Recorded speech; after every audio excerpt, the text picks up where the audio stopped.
मी आपल्या माध्यमातून सर्व परभणीकर जनतेला तसंच महाराष्ट्रातल्या आणि मराठवाड्यातल्या तमाम जनतेला सांगू इच्छितो की ज्यानं हे स्टेटमेंट केलं आहे त्यांना त्याची स्वतःची उंची तपासावी. कारण की सूर्याकडे थुकलं तर थुंकी ही आपल्या स्वतःच्याच अंगावर येत असते. कुठं बाळासाहेब आणि कुठं हा भीमराव हत्ती आंबेरे.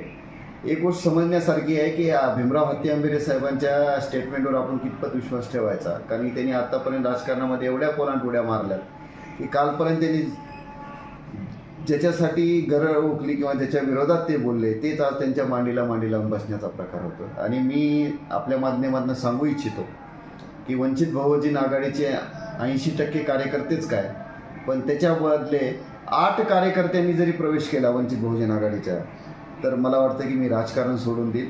आणि सगळ्यात महत्त्वाची गोष्ट सांगतो की वंचित बहुजन आघाडीचा कार्यकर्ता हा स्वाभिमानी कार्यकर्ता आहे.